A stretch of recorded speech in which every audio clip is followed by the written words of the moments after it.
for joining us. I am Zoe Frost with Celebration Magazine, and today we have something super special planned for you. We have Rosemary Rumbley. Hello.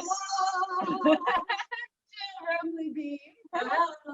And they are going to be doing a special live, very rumbly Broadway show for us today. You're going to hear selections from the past. You're going to hear selections from the present. So we're going to sit back and have fun. But before we do that, I do want to thank our sponsors and give them each a minute to talk about their companies. So our first sponsor for today is the Blue Cross Blue Shield. Karen, if you would like to tell us about Blue Cross Blue Shield, that would be wonderful. Go ahead. Okay. Hello, everybody. Thank you so much. I'm so excited to get to the performance, so I'm going to make this quick.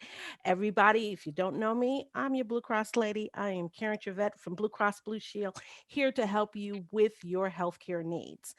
Please, if you need me, contact Zoe. She'll give you my email, telephone number. I'm here to help you with all of your concerns. So let's get to the show.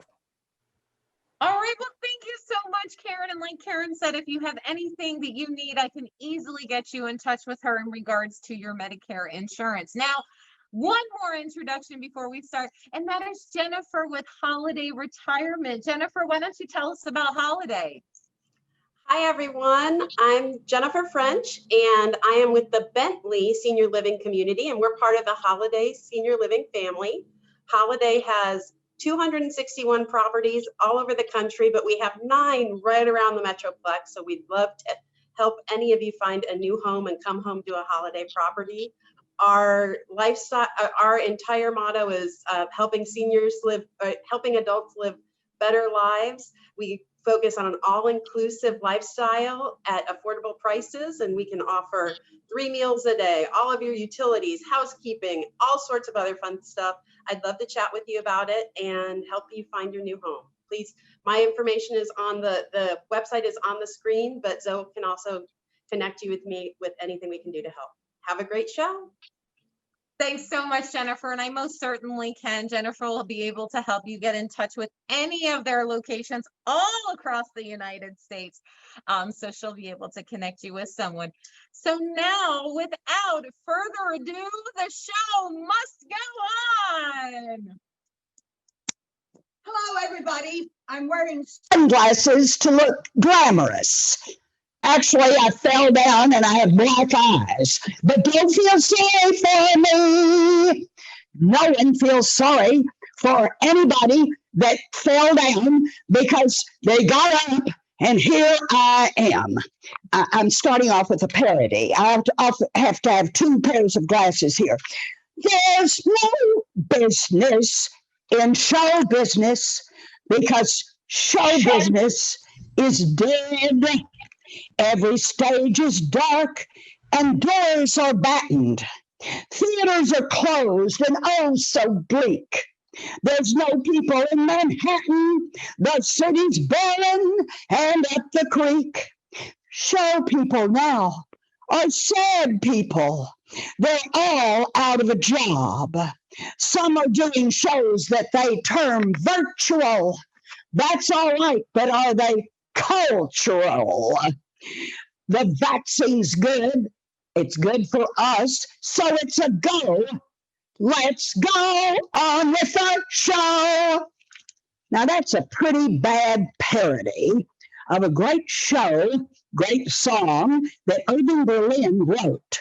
Irving Berlin, a Russian Jew who lived 104 years, wrote God Bless America, a song we'd rather sing than our national anthem because it's so much easier to sing. What happened? Dorothy Parker was looking for someone to write about Annie Oakley. And Jerome Kern said, I'll write the show. Well, he died. And so Irving Berlin said, I'll do it. And he wrote, Annie, Get Your Gun, with that marvelous song that I just ruined because things are bleak in Manhattan. Broadway is not alive at this time. But he wrote that great song everybody in show business loves. There's no business like show business. And Annie Get Your Gun was a very successful musical. Now, where did musicals come from? What's a musical? A Broadway show. How did it all start? Well, it started on Broadway. The Dutch came and they settled in what they called New Amsterdam.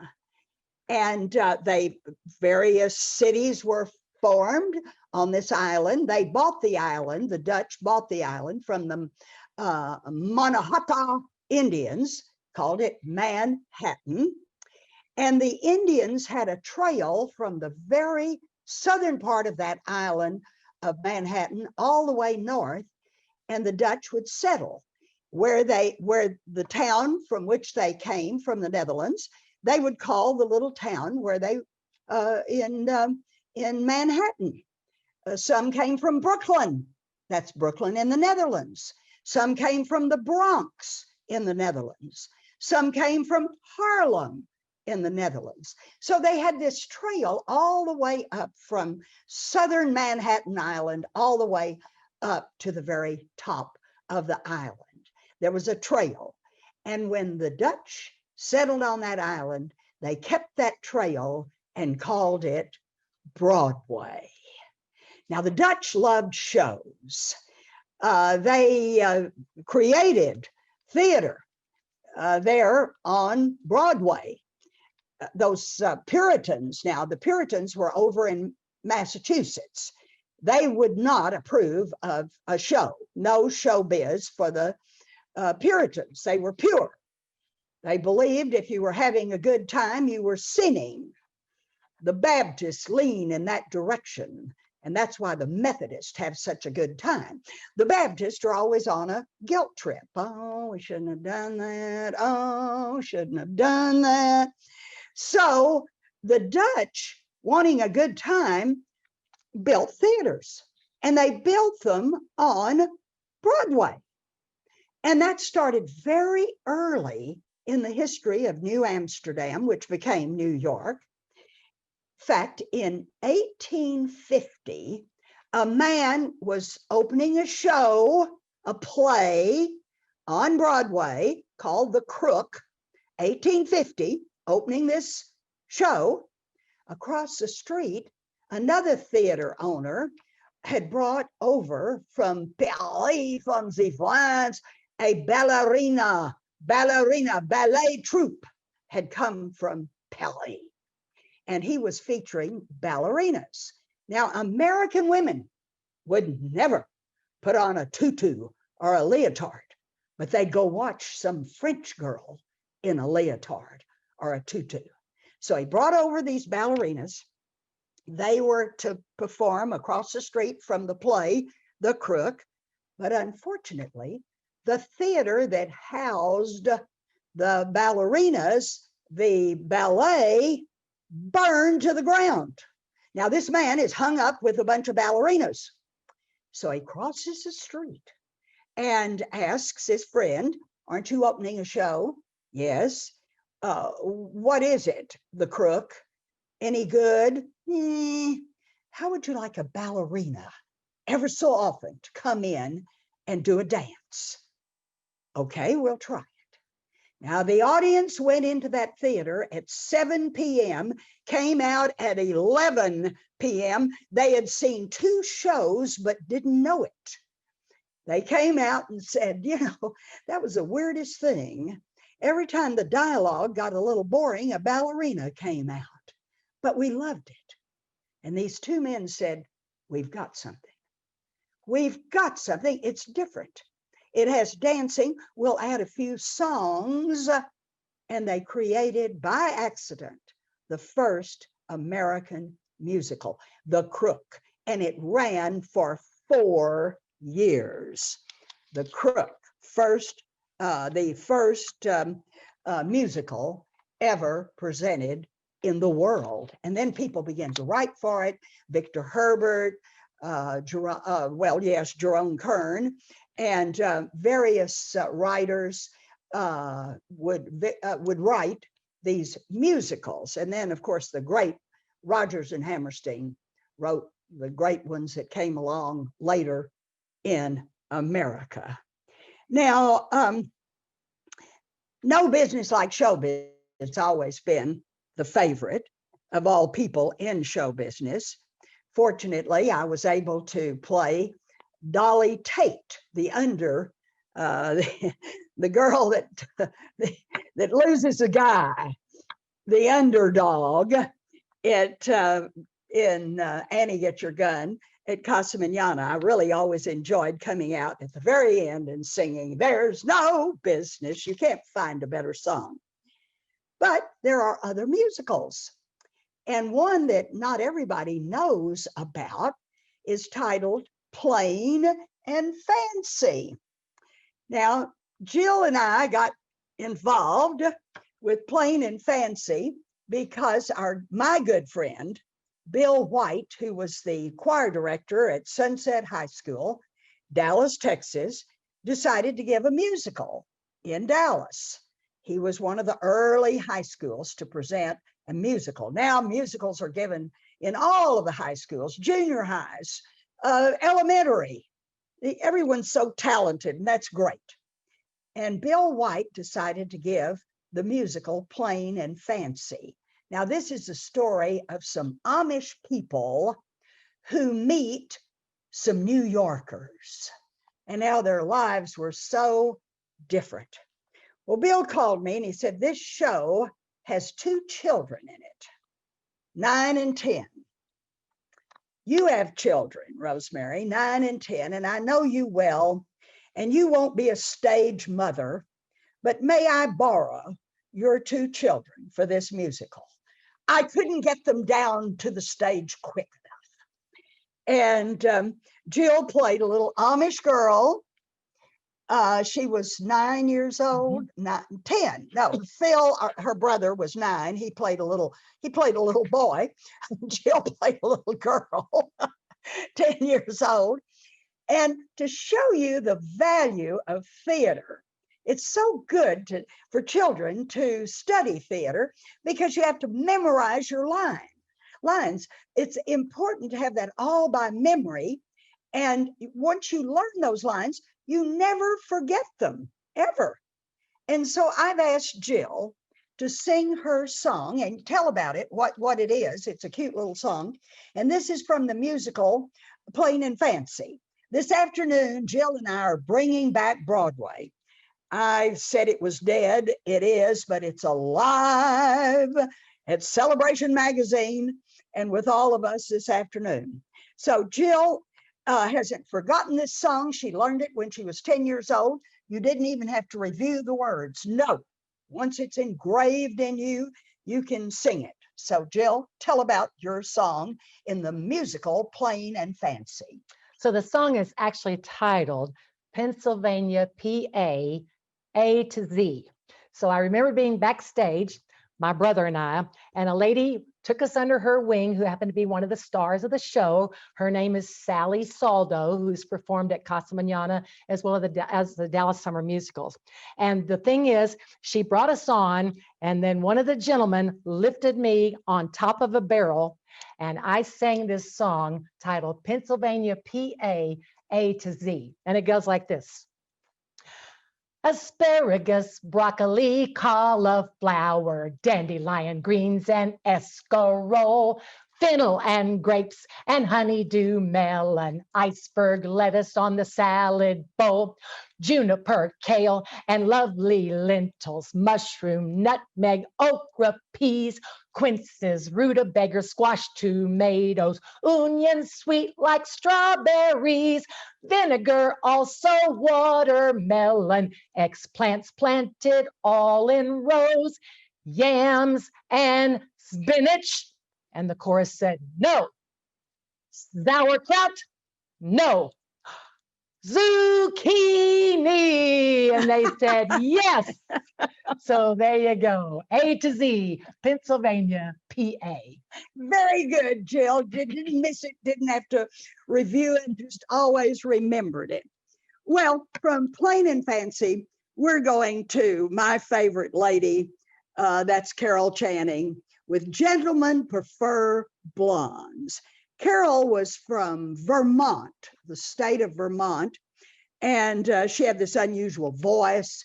She was way too tall. She really wasn't such a pretty woman. She was just so outstanding, so attractive. And when they were casting Gentlemen Prefer Blondes, she auditioned and they said, get the tall one that's too skinny for the part. A kiss on the hand may be quite continental, but diamonds are a girl's best friend. A kiss may be grand, but it won't pay the rental on your humble flat or help you at the automat. Men grow cold as girls grow old, and we all lose our charms in the end. But square cut or pear shapes, these rocks don't lose their shape. Yeah, diamonds are a girl's best friend. And she was a sensation on Broadway.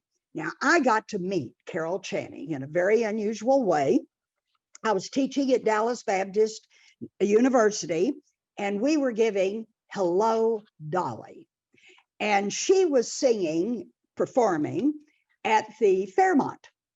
And I told the kids, now Carol Channing is in town, and I'm going to call the Fairmont, ask them if we can't go down and meet her. So I called the Fairmont. Sir, could we possibly, this cast of kids that are so excited over doing Dolly, could we come down? We won't bother Miss Channing. We'll just come down and look at her as she walks from her room to the Venetian room. Could we just stand there and wave? Would that be all right? And he said, just a minute, and was gone forever. I thought, this is the dumbest thing I have ever done. Comes back and says, Miss Channing wants you to bring your entire cast to the show at the Venetian room. Bring photographers so that they can take pictures of Miss Channing with your cast. What an evening. She brought my Dolly on the stage with her. Now, she mentions this, and this is so true. Anytime anyone ever saw Carol Channing, they'd say, sing Hello, Dolly. And she always responds with, I can't. I never sang it. I was Dolly. And that's so true. She never sang, hello, hello, Dolly. No. She sang to the waiters, hello, Manny. Well, hello, Harry. It's so nice to have you back where you belong. And we all have pictures with Carol Channing. And she turned to me and she said, now, when is your show? And I told her, gave her the date. And on that date, Dallas Baptist University received a telegram from New York City from Carol Channing saying, good show. Lovely lady. She lived to be 99 years old. Carol Channing, a great part of Broadway. Now, some unusual shows were written for Broadway, and the oddest one, very cute, very darling show, came out of the comic strips. Charles Schulz created Peanuts and put Peanuts on Broadway. You're a good man, Charlie Brown. And it has all the characters from the comic strip. And my favorite with his philosophy has always been Snoopy the dog. Snoopy the dog who says, why is it I always must have my supper in the red dish and my drinking water in the yellow dish? Why couldn't I just once have my drinking water in the red dish and my supper in the yellow dish. Life is too short not to live it up a little bit. I hate cats. To me, cats are the crabgrass on the lawn of life. I am a cat hater, a cat loather, and I'm also scared to death of them. Someday I'm going to move out of here. I'm going to go to new horizons. I'm going to leave, get out of this rut I'm in. But something always binds me to this very spot. My supper dish. My supper dish. It's empty. Charlie Brown is not here to feed me. Here I lie, a hollow shell of a dog.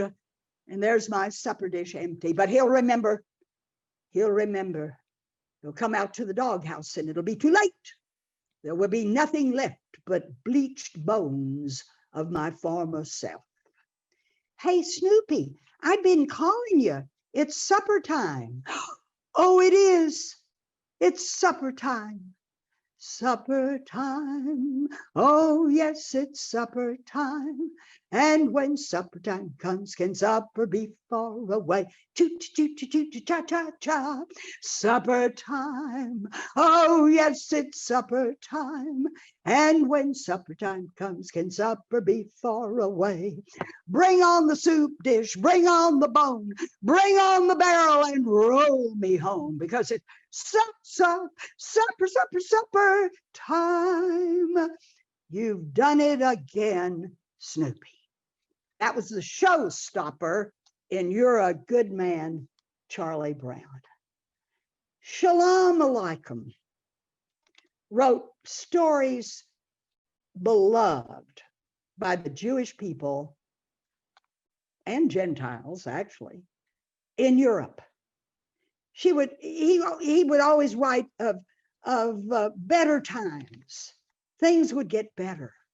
He encouraged all of his people. He came to America, and he was told the streets were lined in gold, and he ended up on the Lower East Side, and was continuing his writings of encouragement to the Jewish people. And it was then some fine Jewish writers got together and took all those writings of Shalom Aleichem and wrote the great musical, Fiddler on the Roof. Story of a milkman married to Tevye, married to Golda, has 5 daughters. His major thrust, major job was to get those 5 daughters married. And they had to, of course, have a matchmaker.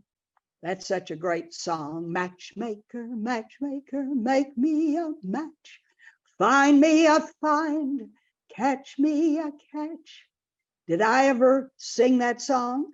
No, I was the matchmaker. Golda, darling, such news I have for you. For your daughter Zeidel, I have Laser Wolf the butcher. For my Zeidel? No, for the Tsar Zeidel. Of course you're Zeidel. I've got it all arranged. All is arranged. Zeidel and Laser Wolf. Of course, as the story goes on, Zeidel is not happy with Laser Wolf because they're not in love. And Tevye hears for the first time, you've got to be in love, and sings to his wife, do you love me? And she responds, do I what? Love? You're matched. And then he's realized the world, Tevye realizes that the world is changing and everyone needs to be in love. What a great show. Charlemagne was a wicked king of France. Charlemagne, in the 700s, he Christianized Europe. Charlemagne in the 700s Christianized Europe. How did he do it? He killed everybody that wasn't a Christian. That was fast conversion. And he's remembered in a new musical that came out in the 60s titled Pippin. Who is Pippin? Pippin is the son of Charlemagne. So the musical Pippin takes place in the 700s, but it has today's problems in it, or at least the problems of the 60s. See, in the 60s, kids had to find themselves. I know I had a son, her brother, that had to find himself. What are you spending all that money for? I'm finding myself. My husband said, well, hunt fast. We're going broke. You don't know where I'm coming from. Wherever it is, I paid for it. I know that. Kids trying to find themselves in the 60s. So this was an ideal musical because Pippin in the 700s had to find himself. What to do? What to do? Pippin asked. So he thought, well, I'll ask my father, see what he would say. Father, what is the meaning of life? And Charlemagne said, oh, war. See, now this was during the Vietnam War. War was frowned upon. Oh, war. It's a great thing, war. See, because Charlemagne had Christianized Europe through killing people. War. He loved war. Pippin said, no, I'm not. No, that's not for me. So he gets a girlfriend. She dumps him. So there was no answer there, of course. Dumped by a girl. I'll go to college. I'll major in art. And he found out that everybody that was famous in the art world was dead. You had to be dead to be appreciated in the art world. What to do? Pippin was so disturbed. So he went to his grandmother. Oh, the grandmother. Granny. She'll have the answers for me. Now, that grandmother's role was played by Irene Ryan. She was the granny of the Hillbillies. Very well-known television star, but actually came from Broadway. She was a Broadway star. And she played that grandmother's role and played it literally until the day she died. She'd had this marvelous performance, got in a cab to go back to her apartment there in New York and died in that taxi cab. Can you imagine? What a way to go, practically on stage. But what a great granny she was. Now, I got to see her in that role. I was in New York and saw her play the granny. The reason I was in New York is because I'd gotten a part in Paper Moon, and my students had sent me up to New York to see the premiere of Paper Moon. That was the weirdest, wildest thing. These kids took up a collection and sent me to New York to be with Ryan O'Neal, and they met me at the airport. The reporters, are you this school teacher? These kids, yes. Oh, so I was so excited anyway. And then to see Pippin. Now, Pippin goes to his grandmother, says, Granny, you're the only happy person in this show. Why are you happy? And she says, when you are as old as I, my dear, and I hope someday you are, you will woefully wonder why, my dear, through your cataracts and your catarrh, you could squander away and sequester the drop of a precious year. But when your best days are yester, the rest are twice as dear. What good is a field on a fine summer night if you sit all alone in the weeds, or a succulent pear with each juicy bite you spit out your teeth with the seeds before it's too late? Stop trying to wait for fortune and fate you're secure of, for there's one thing you can be sure of, mate, and that is there's nothing you can be sure of. Oh, it's time to start living, time to take a little from the world we're given, time to take time, for spring will turn to fall in just no time at all.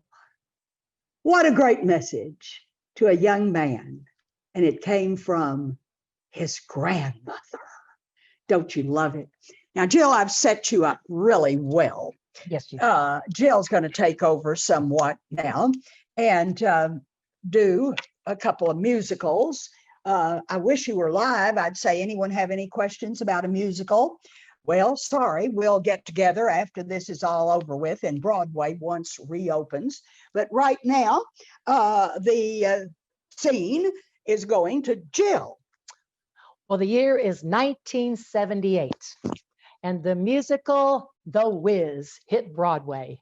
It actually won 7 Tony Awards. However, when it first appeared, when it first came out, it didn't do very well, but it just blossomed and came out and was one of the best musicals ever. They won actually Best Musical as one of their Tonys. And of course, it's the traditional story of The Wiz, but it had a Black cast. There's Dorothy, there's the Tin Man, there's a Scarecrow, and there's the Lion. But the Wicked Witch of the West is the best part in that musical. And she is sitting in her chambers, and one of her servants comes up to her and says, "Wicked Witch of the West, I got some good news and I got some bad news. What do you want to hear first?" Well, she says, "I want to hear the bad news." Well, the bad news is there's a Scarecrow, there's a Tin Man, there's a Lion, and there's a Brat, and they're coming to do you in.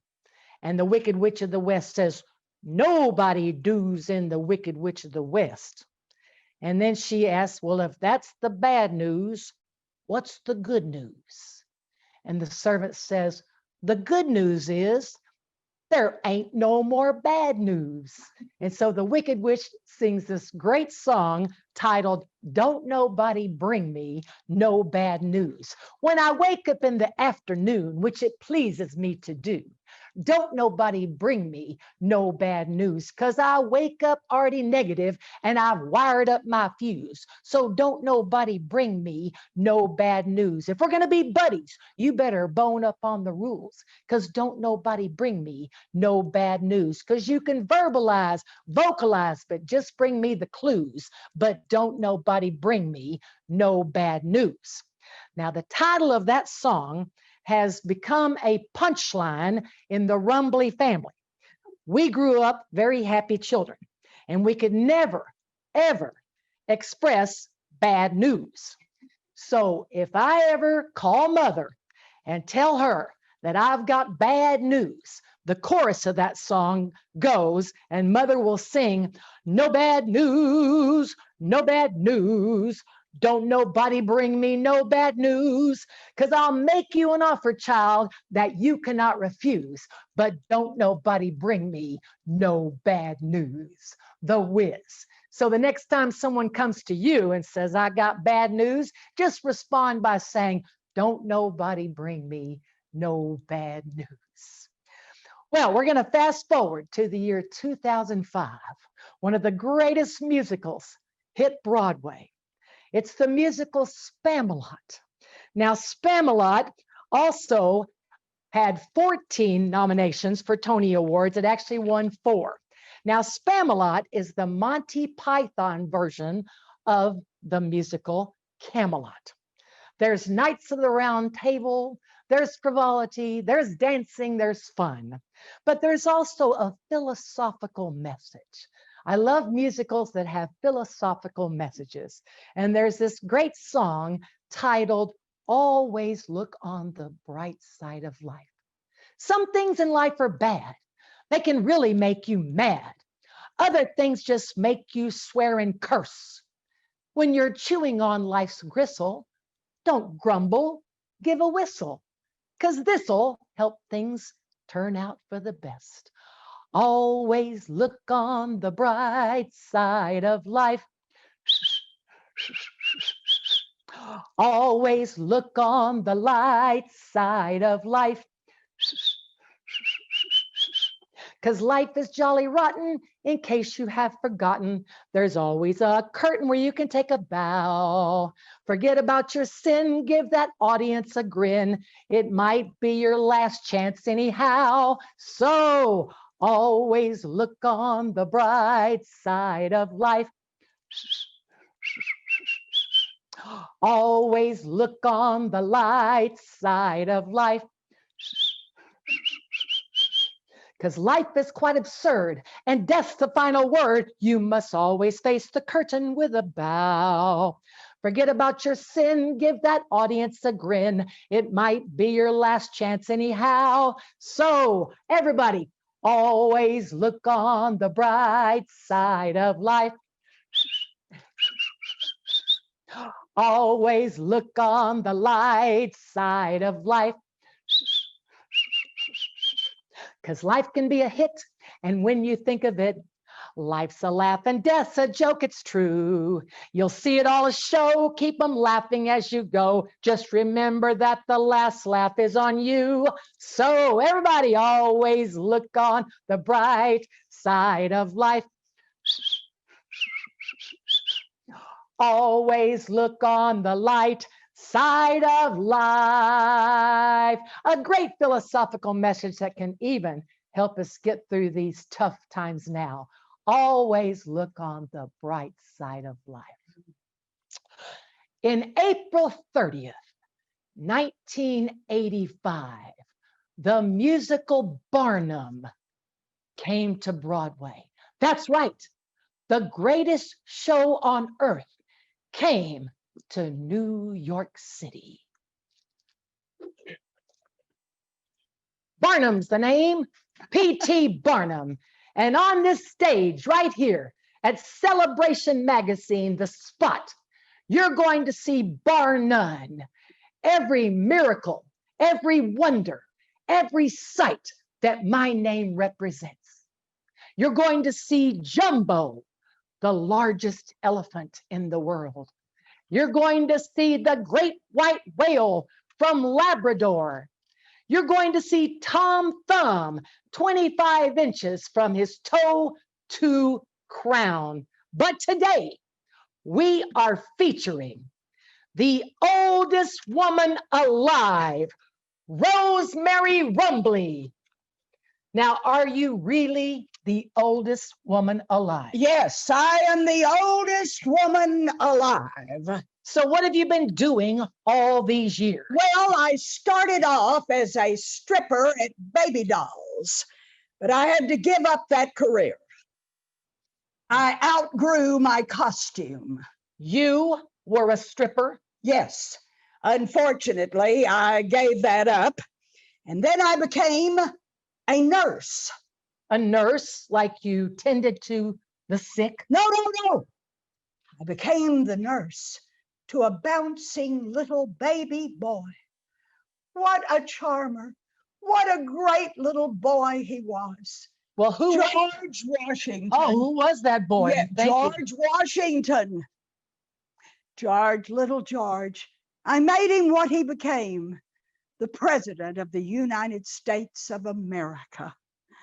Oh, he was so dear, so wonderful. Yes, it was a great career. Well, since you're so old, I'm sure that you have seen a lot of change. Oh, yes. When you see the shape the world is in, when what it is ain't what it's been, and people are always just wanting gold, thank God I'm old. When you take a gander at the news and you hear the language people use, and no more sweet songs are sung, I can see why you don't want to be young. That's true. Oh, and when people misbehave, and it's only gold they crave, and children are too bold, thank God I'm old. when there are no more he-men left alive, only 3 out of 5, either in jail or locked up or hung, I can see why you don't want to be young. I don't.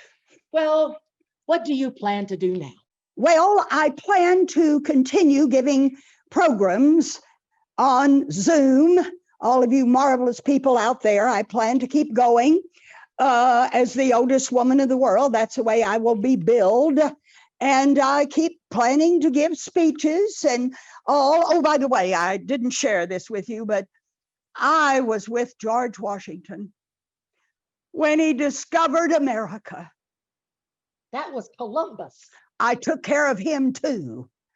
Oh, when I see how things are, how bad things are, how my knees buckle and bend, and my hair has silvery ends. And then I see all of my friends laid out cold. Thank God I'm old. All right, we're going to fast forward once again. And I'm to going the to year- fast You're forward. going to fast forward to your chair. Chair, yes. All right. After being the oldest woman in the world. Do you need some help? No. So we're going to fast forward to the year 2005. Now I'm going to go back a little bit in time because Mother played many parts at the Dallas Summer Musicals as well as the Casa Manana musicals. 3 of them she never had to audition for. She always played the part of Eulalie McKechnie Shin in the musical The Music Man. She also played the part of Yenta in Fiddler on the Roof, The Matchmaker. And then she always played the part of Aunt Eller in the musical Oklahoma. Now, being a backstage kid, I got to see all these shows that she was in. And I've seen the scenery, the costumes go from when she was in the musical Oklahoma on the stage when that curtain opens. There's a cornstalk, there's a churn, and there's Mother, and out comes, oh, what a beautiful morning, Curly sings. So how musicals have changed as far as scenery. Now, Disney, when Disney hit Broadway, it changed totally. Bringing all the scenery in, the costuming in, it took 18-wheelers to bring all that stuff in. What a change from a cornstalk and a churn. Now, one of my favorite Disney musicals is the musical Beauty and the Beast. Now, it only won 1 Tony Award, and it wasn't that popular, but it's based on a French children's book.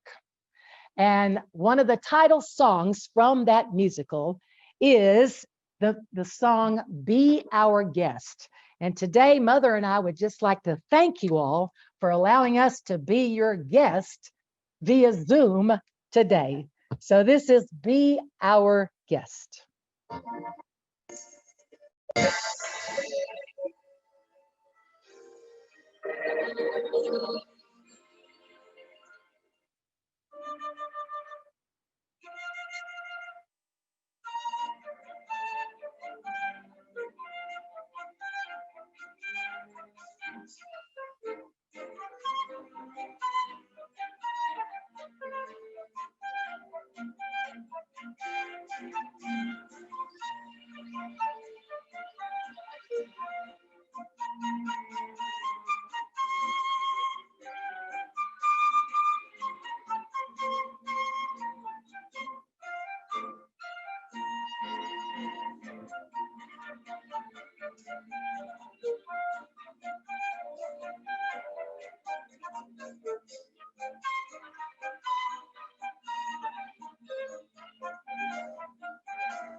right, and we're going to fast forward to the year 2006, another Disney musical.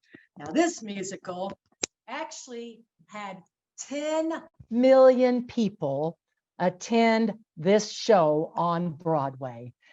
It's The Lion King. Simba wants to learn how to be brave and strong, how to father Mufasa, who was killed, unfortunately, during the show. But it's all about Simba finding bravery and strength.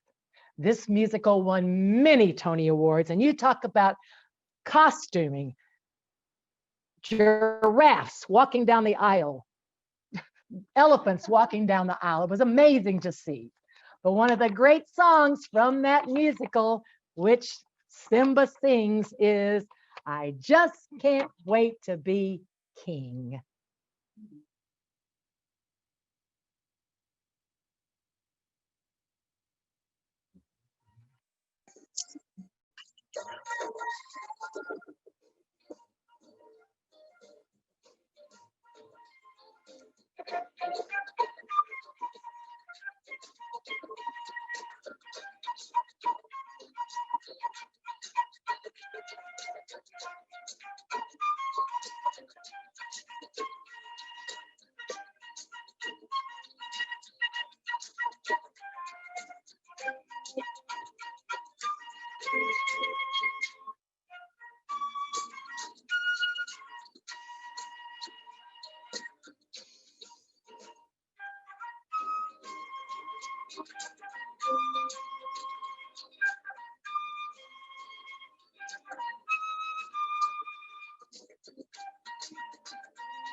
All right, well, we're going to stay with the year 2006.